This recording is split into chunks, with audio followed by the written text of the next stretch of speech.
Hello and good afternoon. Welcome to this dialogue on AI, catastrophic risk, and what to do about it. My name is Nico Heller, and this is Reboot 2030, a Democracy School podcast. As AI rapidly advances towards human-level capabilities, the debate over its regulation intensifies. Some argue that regulation is futile, and open source AGI will drive progress. But these perspectives overlook critical risks. Unchecked market forces and political competition could lead to catastrophic outcomes. Yet, we do have the power to shape a safer future. In this dialogue, we revisit the potentially catastrophic risks of superhuman AI systems and explore multifaceted approaches to contain, manage, and mitigate these risks. Our discussion extends to regulation and legislation, examine necessary protective laws and their global implementation status. We also address the critical need for effective governance and oversight, exploring potential global architectures to manage AI development. Ignoring AI risks is not akin to Pascal's wager. The probabilities of severe consequences are real and substantial. We explore how effective regulation, drawing on flexible, principle-based legislation, can balance innovation with safety. Additionally, we examine the double-edged nature of open source AI, historically beneficial yet posing significant misuse risks as capabilities grow. Joining me is Yoshua Bengio, full professor at the University of Montreal, founding director and scientific director of MILA, and recipient of the 2018 AM Turing Award. A pioneering figure in AI and deep learning, Yoshua brings crucial insights to this dialogue on developing comprehensive policies for safe AGI. Now I can see that Yoshua has arrived, so let me invite him in. Yoshua! Hello. Good morning or good afternoon.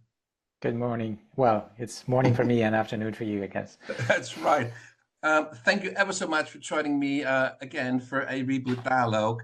Our last dialogue has been cut short a little, nobody's fault, but it is great that we can continue that discussion because the critical bit really has yet to come. We've already talked about the really catastrophic risks AI potentially poses. Now, for the benefit of our viewers and listeners, I would like to, before we go into a sort of how to deal with these risks, I would like you to briefly just go over that once more and sort of summarize that so that we know what we're talking about. Sure. Broadly, there are two kinds of risks that can be catastrophic. There's the risk that humans use very powerful AI systems in ways that are bad for society. And then there's the risk that we lose control of an AI that can behave in ways that are bad for society or humanity, right? So the first kind of risk you can understand by thinking what AI provides is knowledge, like as we see in ChatGPT. And of course, that knowledge could be dangerous, like how to build a dangerous weapon of mass destruction, or how to launch a cyber attack that can disrupt, infrastructure, can disrupt elections, how to launch a disinformation campaign that can, change public opinion, change election results. So these are examples of dangerous misuse, potentially catastrophic misuse. There are more, but that's sort of interest, kind of categories that help to think about the risks. And of course, those increase as the capabilities of AI increase. So if the AI doesn't know how to build a biological weapon, then it can't help a terrorist do it, right? So it's very important that we monitor those capabilities, various kinds of capabilities that could be dangerous in the wrong hands. Now, going back to the loss of control category, the second category of catastrophic risks, it also depends on capabilities, right? So if the AI is not as smart as us, then there's less damage that it can do if it has bad goals for some reason. the smarter it gets. If it gets smarter than us, for example, in persuasion, that's an interesting capability that can be misused, but also dangerous in the case where the AI has itself created bad goals. So persuasion, could be superhuman. Like we are easy to convince. Many people believe conspiracy theories and all sorts of crazy stuff, right? You could imagine having an AI that's also superhuman in cyber attacks, and that could defeat our current defenses. And that sort of ability, persuasion and cyber attacks, if they're superhuman, could be used by an AI to do things in the real world, convincing people to do things, taking control over computers somewhere that can do things, and so on. One of the important questions, of course, with loss of control is why would an AI have a bad goal, like a goal that is antisocial? Well, why would we lose control? I mean, so it could be because a human provides the goal, but why would we lose control of an AI that starts having its own bad goals? And a very crucial concept here to understand is the general goal of self-preservation. Okay, so if an AI has as a goal self-preservation that maybe a human provided, or for other reasons I can explain, then, for example, it doesn't want us to turn it off. And it might even act preventively to make sure we don't turn it off, to reduce the chances that we could turn it off, because it wants to preserve itself. That's a little bit like in the 2001 Space Odyssey scenario, if you know about it. Something like this is happening. It's the AI, is concerned that humans would turn it off, and then it kills people to make sure it doesn't happen. Well, let me just come in here for a second. Now, of course, there are very legitimate reasons why a human agent would want to decide that into the system. For example, if we use AI in the financial markets, then clearly we don't want the AI to crash because it might take the market down with it. So we may actually have a real incentive for business continuity reasons or other kind of continuity reasons to build that into the system, thinking that it actually helps us. But as you said, Yes. This can easily be turned against us. Yeah, I mean, another example is in the context of military use of AI, right? If you have an autonomous weapon, well, it needs to protect itself against attacks by adversaries. And so it may be given a self-preservation goal, or it may develop it as a side effect of other goals. And so that's the sort of situation we really want to avoid, because if there's a superhuman AI that wants to preserve itself and is able to counter our attempts at turning it off, then in order to maximize the chances of never being turned off, it needs to control us humans, all of humans, or get rid of us. That's the Of course, it wouldn't get rid of us until it has enough control of the physical world, like maybe with robotics or something, so it can make sure that it can build the parts that it needs and get the energy, electricity that it needs, and so on. So this is not something that's going to happen tomorrow, but an AI could gradually take more and more control over our society. Also, everything I've been talking about is predicated on AI being sufficiently powerful, like having sufficient cognitive abilities, maybe superhuman abilities, and we're not there yet. One of the things that's important to have in mind here is people disagree about that timeline. When is it that we'll have AI that are like superhuman in enough ways? In the scientific report, the International Scientific Report on the Safety of Advanced AI, which I'm chairing, we had a first intermediate report that was given at the end of May at the Seoul AI Forum. We can see that there's a lot of divergence among researchers about when this will happen. But the interval, we don't know who's right, of course, but the intervals go from a few years, like maybe 3 years, 5 years, maybe 20, 30, to decades, 10 years, 20 years, 30 years. Some people think it's impossible, but I think most AI researchers think, yes, we will reach human level and more. There's no reason that, machines will be, that, human intelligence is the maximum that's achievable. And there are many reasons to think AI can do better than humans. For example, in specific areas, we already see that that they can be better than humans. So, I mean, stronger in some cognitive ability, right? Not better morally. So that's the problem, right? In order to avoid all these problems, we would need to do two things. We need to be able to make sure we can construct AI that will behave morally, right? That will not do unacceptable things. And we need the social infrastructure, like regulation, treaties, to make sure that we use the right recipes for building AI that's going to be safe, that's not going to harm people. I think it's quite difficult to imagine. I mean, I think it's kind of part of the human condition is to really imagine kind of these kind of extreme existential risks, or to really imagine catastrophe. I mean, we've seen this in kind of like political catastrophes.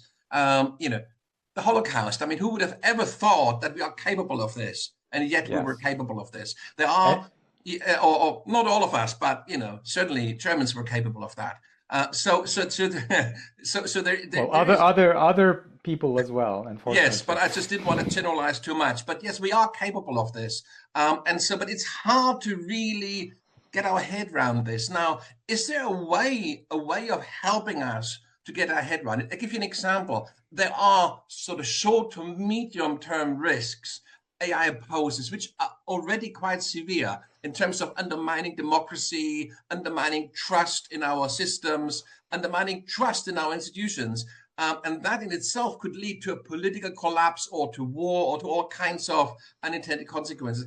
Is this something that we can see as a sort of a stepping stone risk, or do you talk about a very different quality of risks here when you're talking No, about the kind of no. So, catastrophic? so the good news is both on the technical side of how do we, design AI that will behave well, and how do we design institutions to make sure we do the right thing. Both of these, how could I say, like the solutions apply to both short-term risks like disinformation that you mentioned, and long-term risks like loss of control. So, for example, if you think about cyber abilities, well, it's dangerous in the hands of humans, and it's dangerous in the hands of an AI that we lost control of. And so we want governments to impose some sort of oversight to force companies to like evaluate those cyber abilities, and then like not build the AI or deploy the AI if it has these abilities, or find a way to make sure these abilities are not used in a dangerous way. So that's an example, but it's true for pretty much all of the dangerous capabilities. Even something like one of the red lines that people are worried about, in addition to cyber, is the ability, which is connected, is the ability to copy yourself, many times over, like a virus, right? So this could be used by a terrorist. Like if you want to use an AI that's going to do a lot of disinformation, then having like it copying itself in many places and then wreak havoc in thousands of places in the world, that's going to be much more impactful than if it's only coming from one computer. And also for the loss of control, of course, like an AI that wants to preserve itself, wants to make copies of itself in many places so that you can't easily turn it off, right? So this ability of replication is something that companies should be, on the lookout for. Like, is the AI even able to do it, independent of the goal? Like, ask it to do it and see if it can do it, right? So that's what organizations like the AI Safety Institutes, there's one, the biggest one right now is the one in the UK that was started first, and the US have started their own. And so they are trying to set up tests and benchmarks and standards so that we can evaluate capabilities before these capabilities become dangerous one way or the other. I see principally two kind of big hurdles to overcome in terms of generating momentum. One has to do with the sheer size of the risk. It makes it very difficult to kind of to visualize it or to even to comprehend it. And so we tend to we've just talked about this, we kind of tend to play it down. But the other aspect, and this goes in the opposite direction, is the minute probability of this happening. Now, of course, say take pharmaceutical research, when there is a once in a million chance that a new drug might harm somebody, that's a kind of acceptable risk possibly in pharmaceutical research. If there is a 1 in a million chance with this sort of end of humanity, it may not be acceptable. So there is a kind of an issue about, like how big is small, this kind of thing. I mean, Yeah. how serious should we take this really minute risk that when it materializes will be the end? And it's like the risk itself is so, the catastrophe is so big and the probability is so small, and both are very hard to grasp. Yeah. So first of all, let me mention a poll that was taken, I think, last December and published in January across AI researchers. So AI researchers being defined by the fact that they've been publishing in the main machine learning conferences. So these are people who publish in AI, and in particular, like using machine learning, because this is what really the current stuff is made of. And there's, of course, a wide variety of opinions, but if you take like the median probability of, existential catastrophe, it's on the order of 5-10%. So in other words, there's like half of people who think it's over 5% and half of people who think it's less than 5%. And these are experts. And those opinions are changing as, like, if you had the same poll, so there were similar polls like a year before, 2 years before, and the opinions have been going towards shorter time scale, like when could this happen, and what's the probability that it happen, and both, are getting kind of bad, like higher probability, shorter time. So even though you're right, the acceptable risk here is probably very, very close to zero. It's going to be very difficult to get it to, 1 in a billion or something. Basically, you have to prevent those kinds of AI from being built. Now we're getting into like more complicated strategic thinking. One issue is that there's a race dynamics going on. Right now, it's mostly between companies, but we're seeing more and more that the race is being transported into a competition between countries, like the US and China being the most obvious example. And because of that, it's going to be difficult, we can try and we should, to get 100%, kind of coordination of like, let's not build something that has more than 1 in, 10 to the 20 chance of humanity disappearing. It's going to be very difficult to achieve that. The political pressure, because of the economic advantage, we're talking about quadrillions of dollars of net present value, and because of the military advantage, is going to, it's going to be very difficult to deal with. And so it's plausible that at some point, somebody, some organization, some country will do it anyways, even though they're taking, risks that are well above, the minute that we think is acceptable. And so there's, and one reason is that we might not have figured out even how to build an AI that is that safe. So one of the interesting kind of directions here is we need to do research on how to build safe AI. So one that will have very low probability of doing bad things, because we don't know how to do it right now.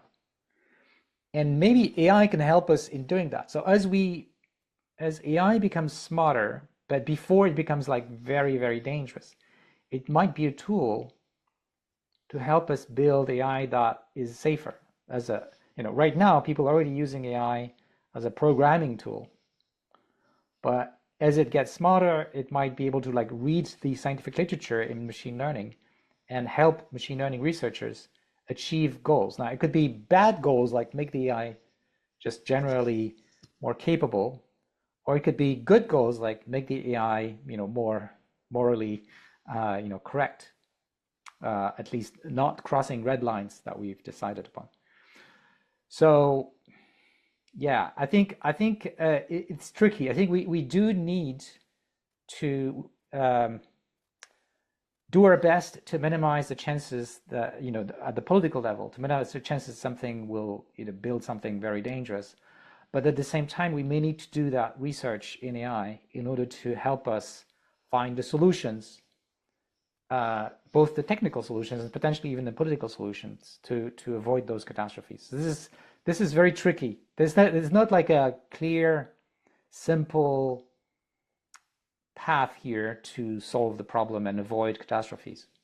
I mean, it's interesting. I mean, basically, in addition to the potential catastrophic and enormous sort of existential risk that is so hard to fathom, and the kind of the minute probability of this happening, in addition to that are the clear benefits that are so enticing on so many levels, economic, military, you name it. So you have this real cocktail. But of course, what we have to kind of add to that equation, and this is something you have been lobbying for and working on quite hard over the last 12 months, is regulation or any kind of defensive mechanisms. And again, there's a sort of a lead into this. Even if we have the answers now, the coordination issues, the coordination challenges to get everybody around the table and agree on common standards, you name it, common laws and all the rest, is huge. So in addition to the huge risk, the massive benefits, the minute probability, there now is this massive lead-in time, which may work against us, doesn't it? I mean, it's people underestimate how long it takes to get global consensus on anything. Yeah, and I would add that because of the amount of money being involved and because of human psychology, we tend to convince ourselves of things that are not true because it's convenient. It makes us look good, or it makes us make a lot of money. And people will be sincere in thinking, for example, that there is no risk, right? So we should find a solution anyway. I mean, we'll just or find a solution, right? So either way, there are a number of people who, in my opinion, are not being honest, sufficiently humble about our uncertainty regarding those risks, and that is showing up as very, very powerful lobbying against any kind of regulation. We haven't started really working on treaties, but I think it's going to happen at that level as well. So personally, I've been immersed in those political battles, both in Europe for the EU AI Act, and I think the battle isn't over yet. I think for now, it looks good, but there's still a lot of forces to gut the EU AI Act from its real teeth. And in California, where the bill hasn't passed, but it is going back and forth between the chambers, and then eventually the governor can veto it. And you can see the big tech is fighting very, very strongly to make sure either it doesn't happen or we water it down so much that they basically don't need to do anything new. And that's a very, very scary proposition.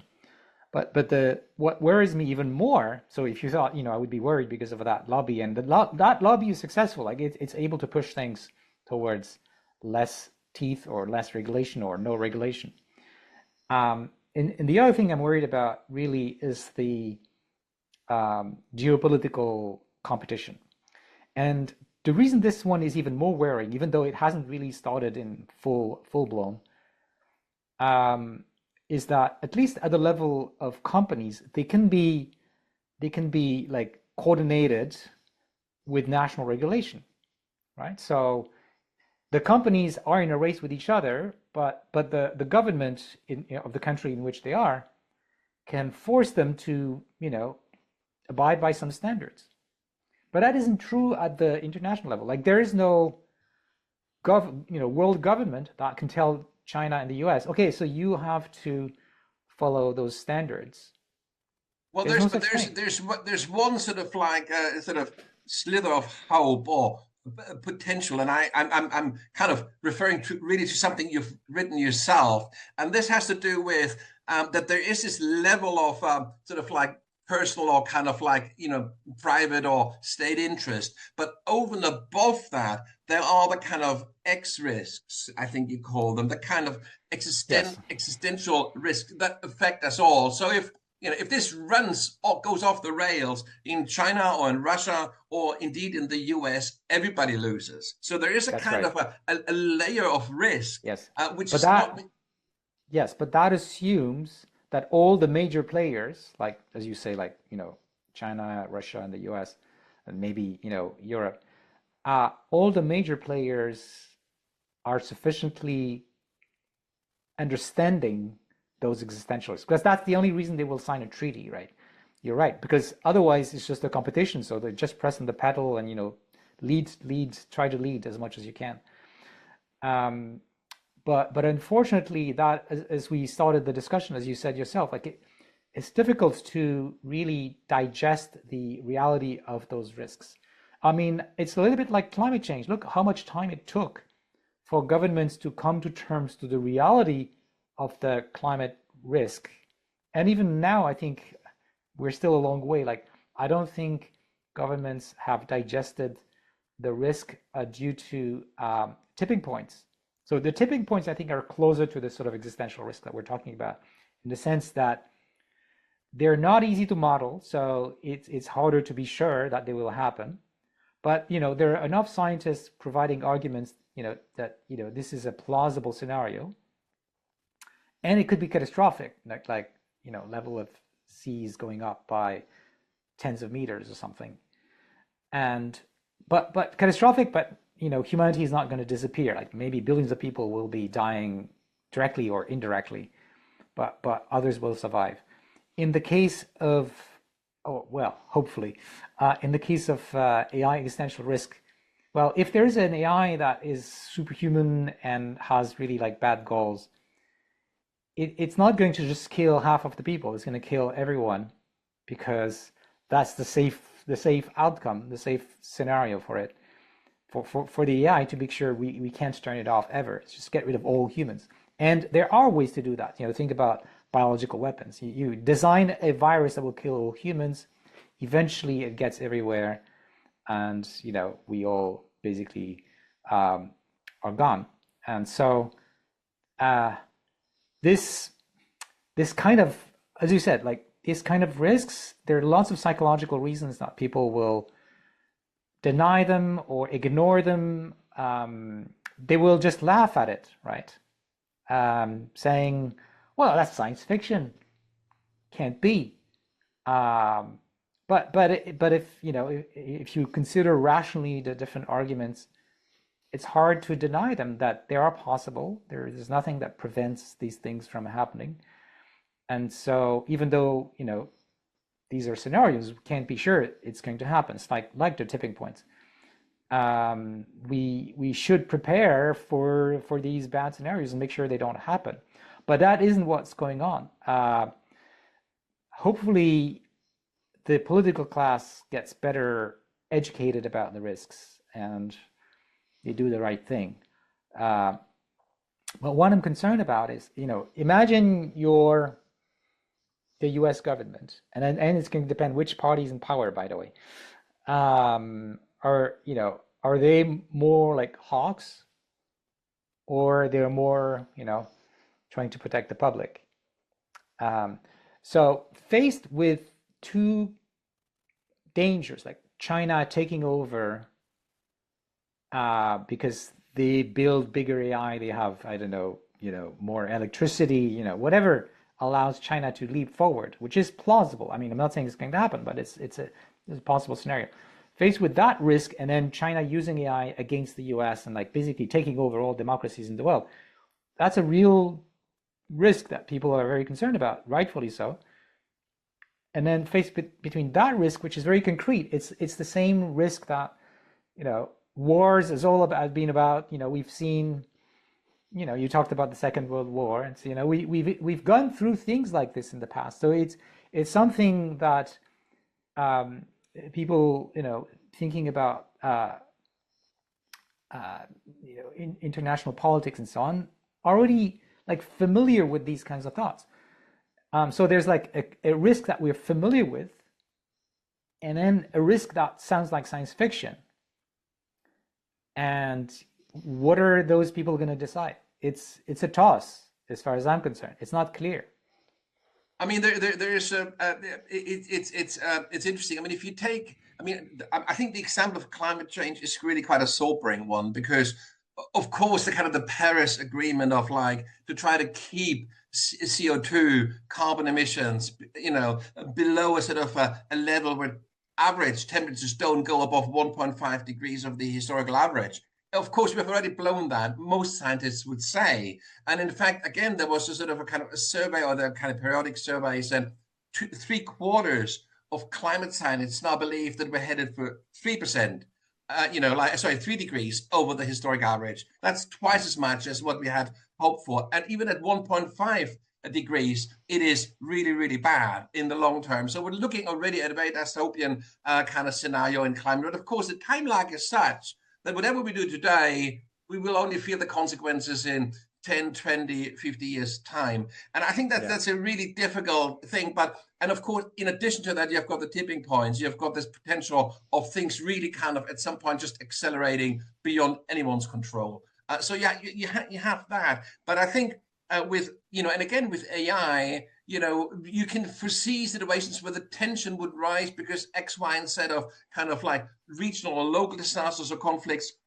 And of course, you would then use AI to somehow try to contain that, wouldn't you? So there's a kind of in that dynamic, there's sort of a growth dynamic for AI built into that as well. Sort of disaster breeds disaster. There's a sort of a thing. It's very, very hard to kind of break out of that death spiral. Now, from a science perspective, I mean, as a scientist, as one of the sort of the founding fathers, really, of machine learning, you must be looking at this and must be thinking, Jesus, well, maybe not Jesus, but, you must be thinking, this is terrible, how can I stop this? A bit like Albert Einstein wondering about what he's done, So this is really, and so going back to your kind of, stick to your knitting kind of metaphor, what can you as a scientist running kind of a major institute in Canada, and in fact, a really important and influential institute in that area, what can you do to kind of somehow tilt the discourse, the debate, or maybe even research and development in a direction that is beneficial for the world?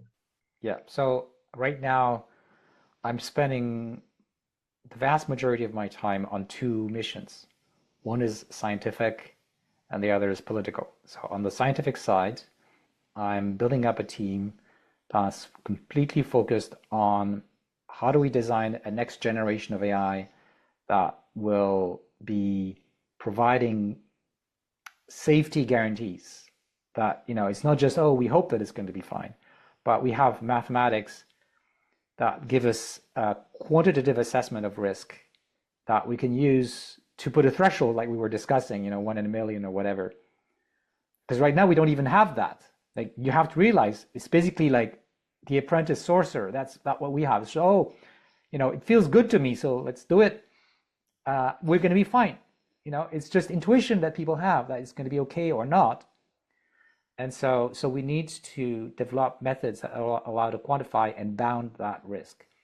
So that's on the science side. And by the way, I have a small group working on this, but in my opinion, this should be the most important scientific project of humanity right now, given the risk that we are, facing. So I hope that many other groups will start working with similar goals. So that's the science part, the research that I'm doing. And the other part of my life is on the politics. I have, I'm lucky enough to have a lot of recognition for the work that I've done.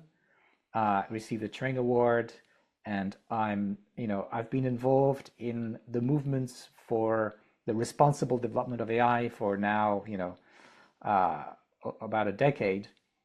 And so I have a bit of credibility, and I think I have a responsibility to use that credibility to steer the public understanding and the political understanding and the media discourse towards basically the precautionary principle, and of course regulation, treaties, and all of the things that are needed for this to work. Like, for example, developing verification technologies. So one of the things that will be needed at the international level for treaties to work is going to be technology that allows to verify that the other guy is not cheating. So over the years, people have developed verification technology for nuclear weapons, and there are a number of researchers are starting to think about, what kind of tools could we develop in AI in order to provide some sort of guarantees that people are using, for example, the AI chips in ways that are approved, say, by an international organization.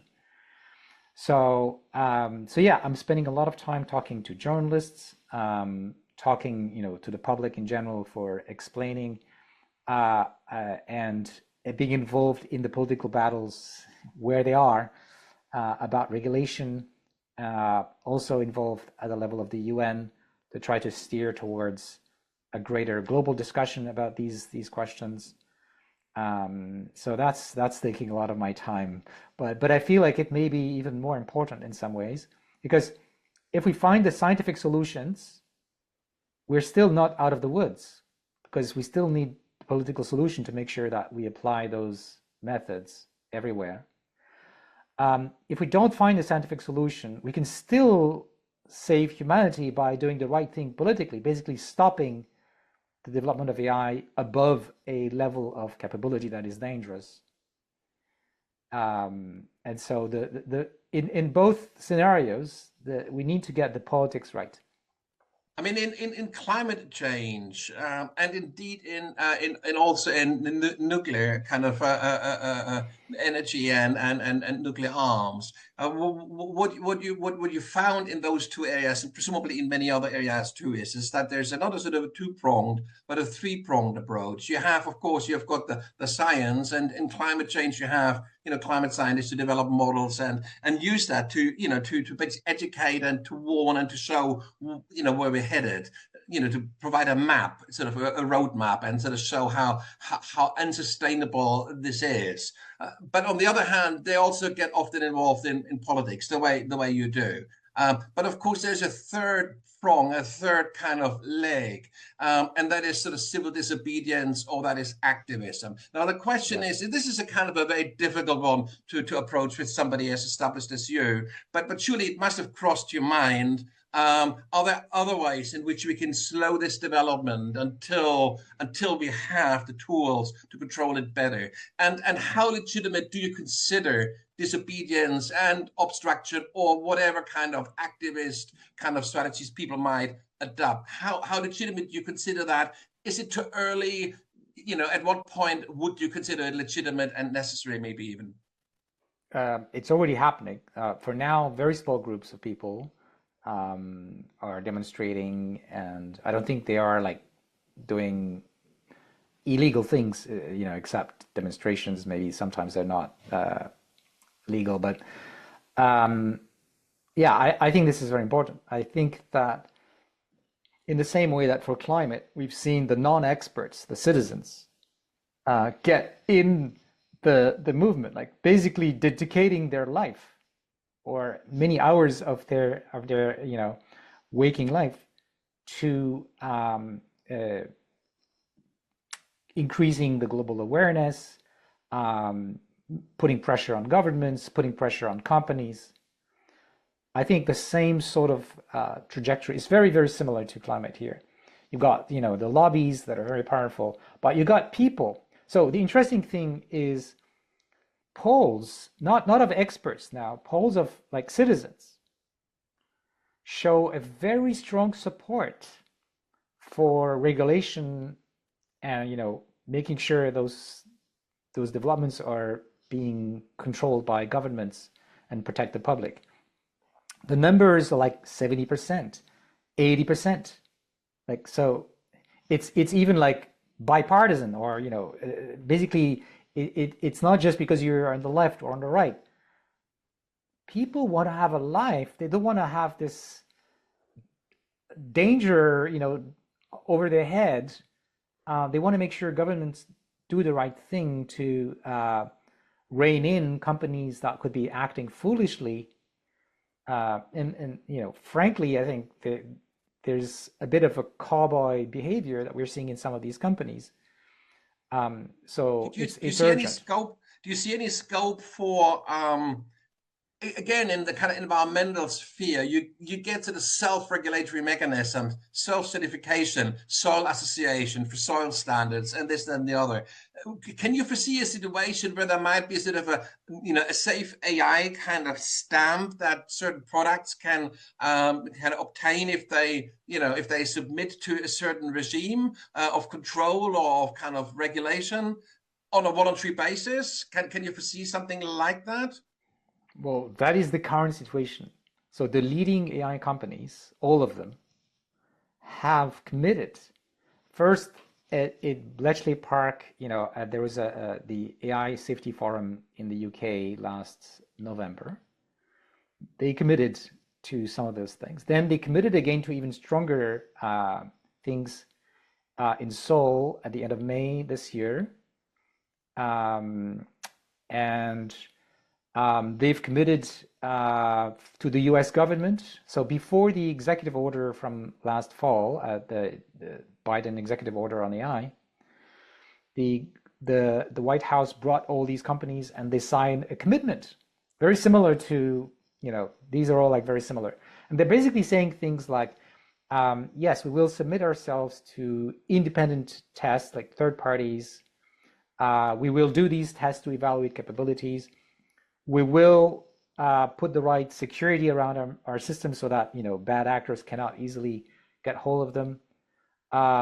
We will stop if something dangerous is happening, one of these red flags that the test finds something dangerous. So, but the problem is that they've committed to these things, but they are not quite doing it, right? And they've been fighting whistleblowers.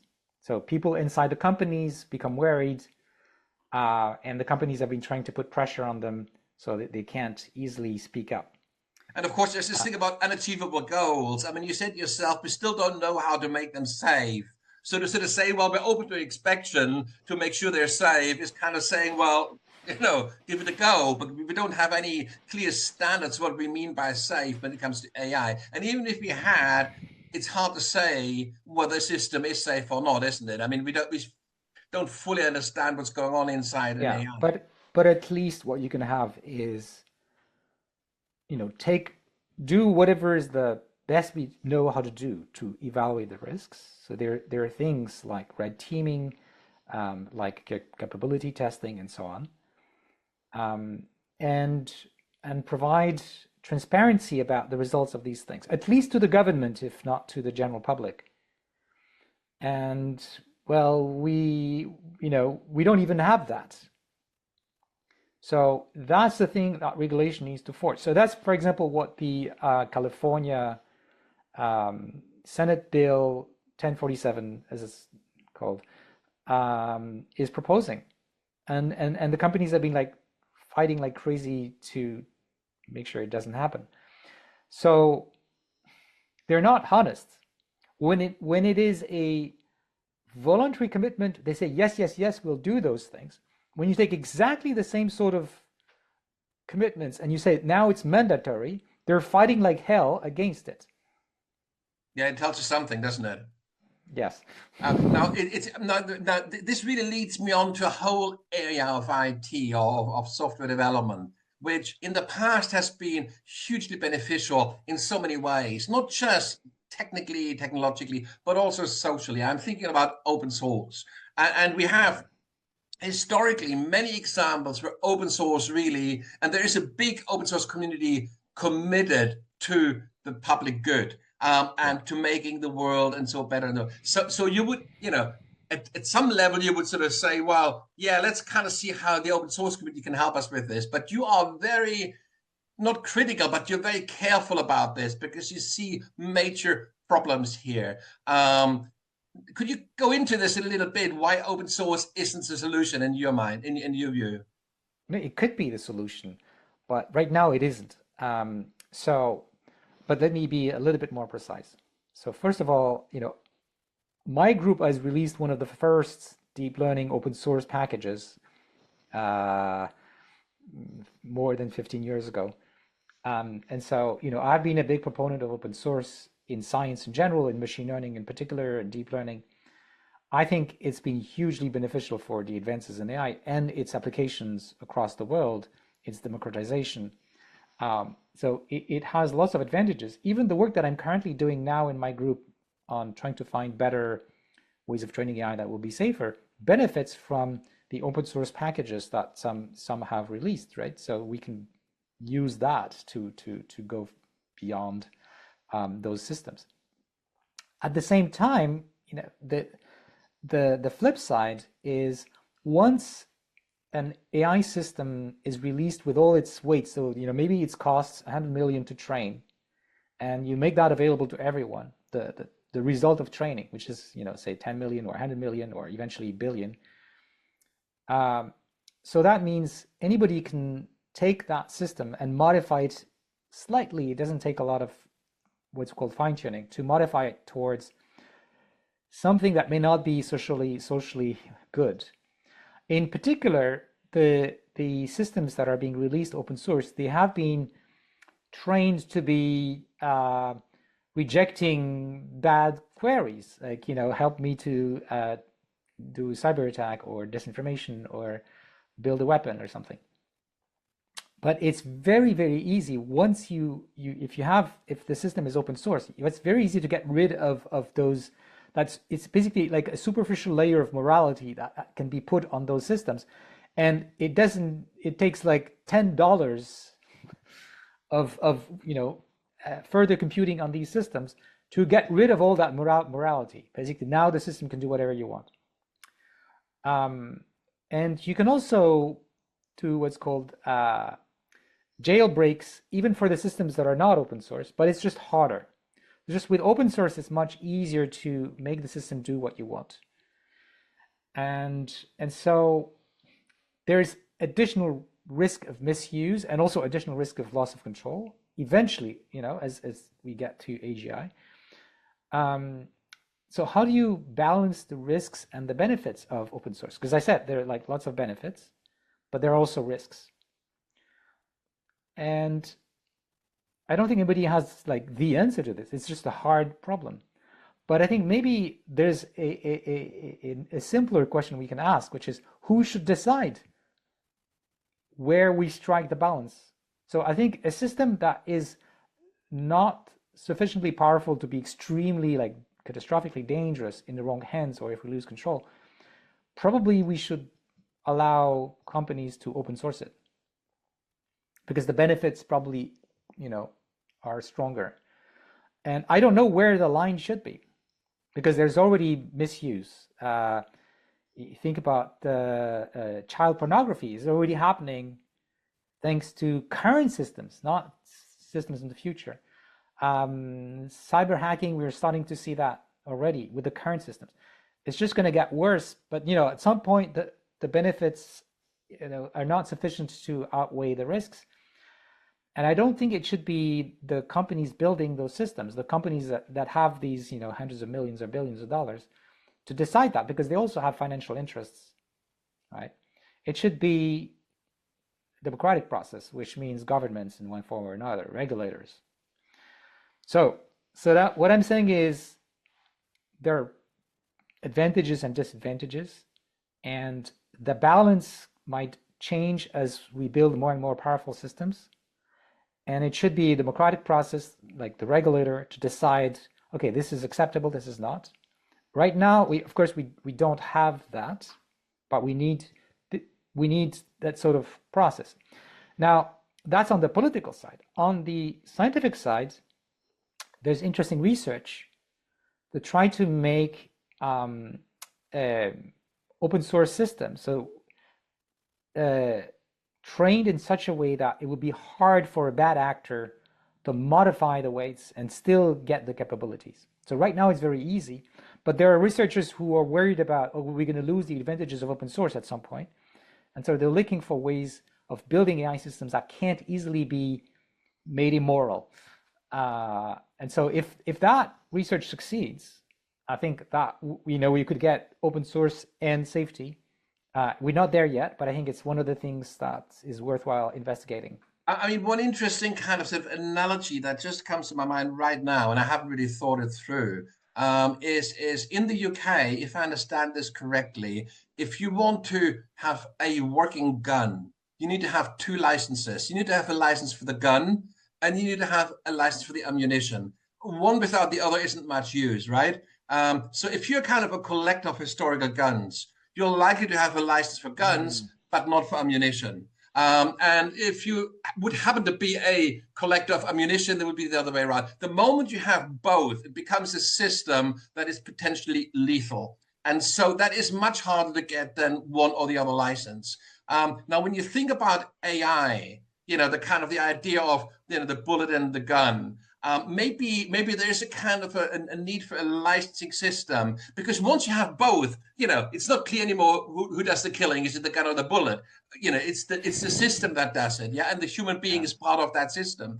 But but take them apart, and they're not really that dangerous with in by themselves. Maybe there is a kind of a sort of a case to be made for modularization in AI, where you sort of say, well, there's certain aspects of AI which we really push open source because it's very beneficial scientifically, economically, possibly even politically, you name it, for human progress. And there's other aspects which are just very, very dangerous. It's when this becomes a system for killing. Is that a kind of a meaningful analogy? Maybe, but yeah, in general, there are different ingredients that are needed for these systems. For example, I mentioned, I think maybe closer to what you're talking about, are what we call these capabilities. So if you're able to build a system that by construction doesn't have the dangerous capabilities, then it's great. You can open source it. It can't really be used in those dangerous ways.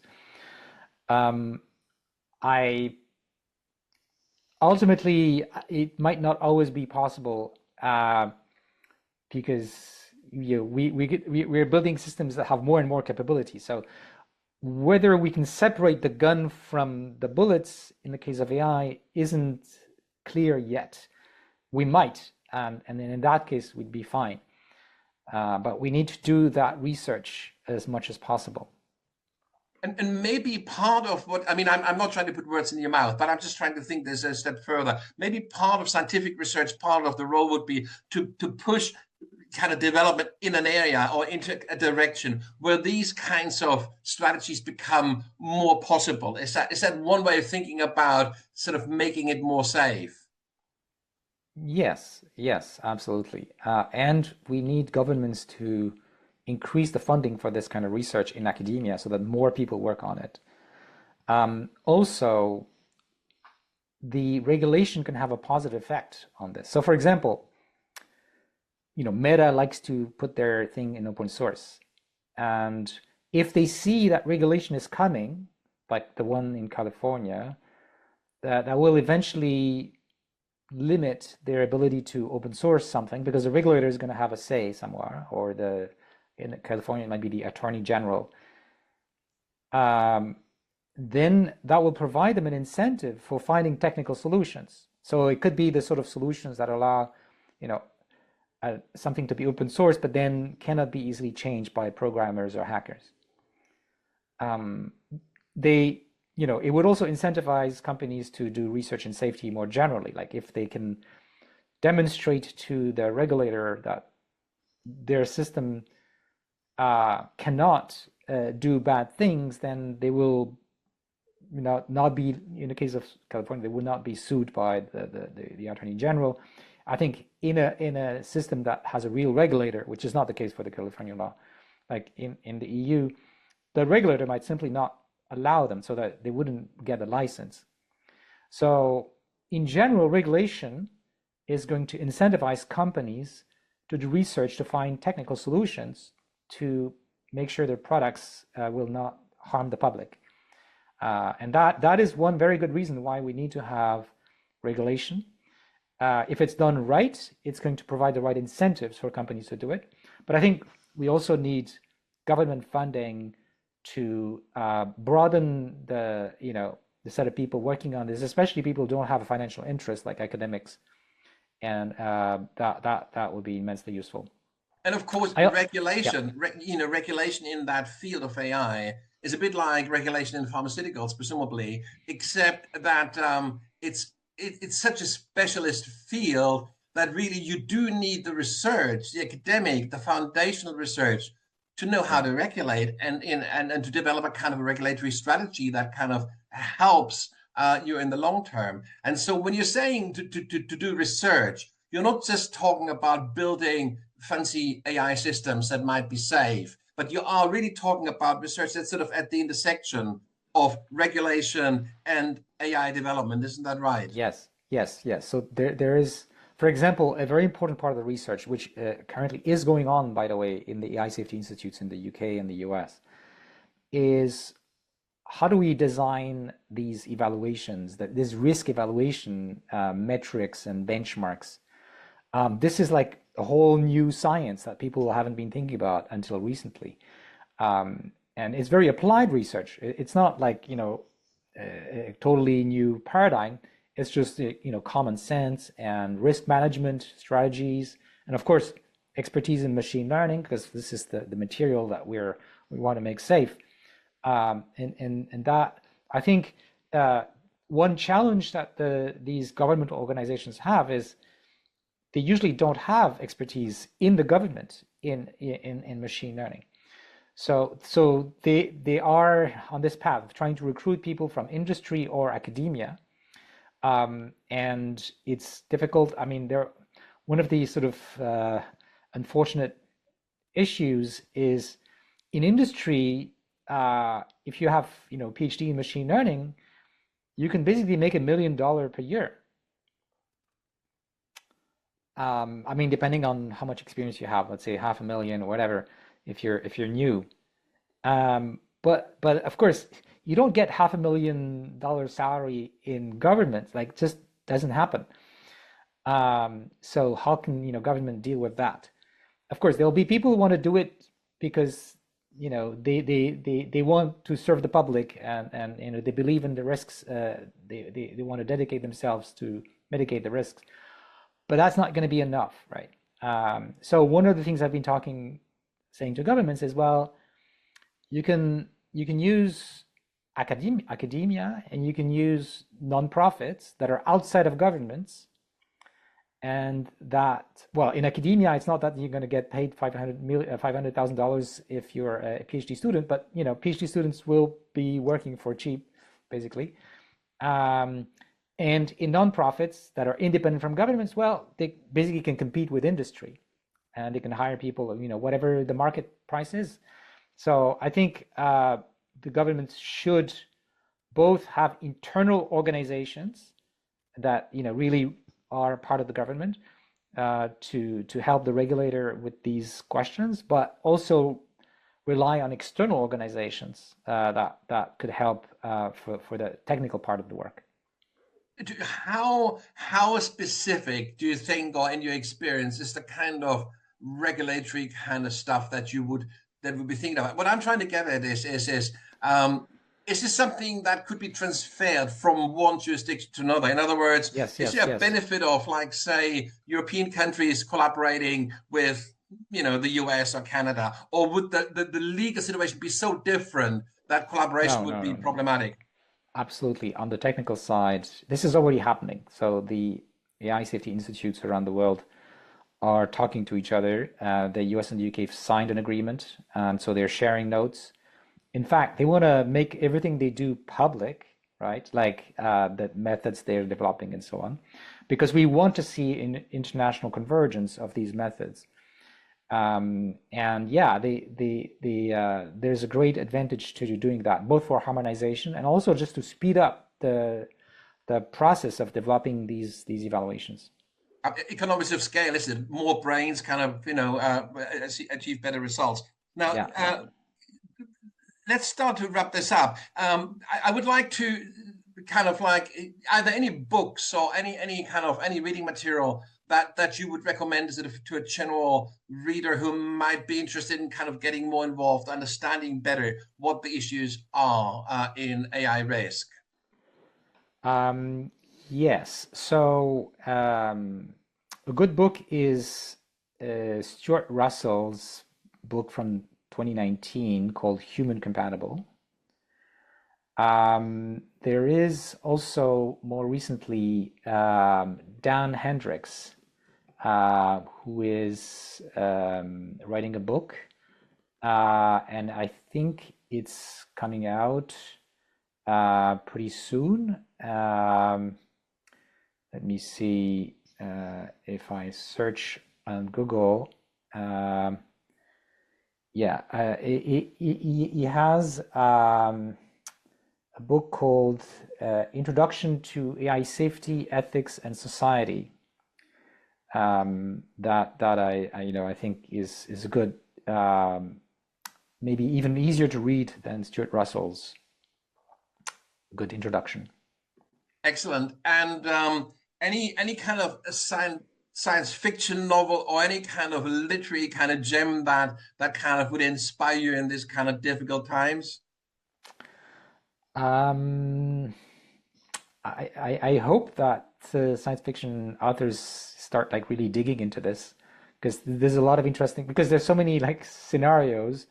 I think in the past, science fiction authors have helped to elucidate some of the risks. In fact, Isaac Asimov, 1942, started working on these novels of I, Robot, and thinking about the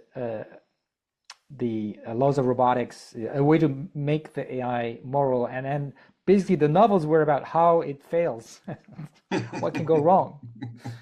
And of course, there's been a few movies. I mentioned the 1968 movie, Space Odyssey 2001, is actually focusing on one of the scenarios of how things can go wrong.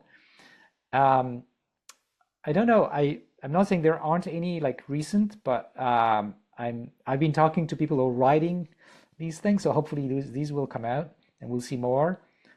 It's really worthwhile. I think movies would be even better than novels because they will touch more people, and that's really important. Absolutely. Well, Joshua, thank you very, very much. This has been an uninterrupted kind of dialogue for an hour. I'm really, really happy. We've had difficulties in the past, but this really made up for it. Thank you ever so much. I will obviously keep an eye on the way things develop for you, and hopefully at some point in the future there is the opportunity to have another chat to see how things have progressed. But first of all, thank you ever so much for making time again. You're a very busy man, and I really appreciate your time. Well, thanks, Nico, for like thinking about these questions and inviting me. Thank you. Have a good day. Yeah. All the Thank best. you. Bye Bye. bye.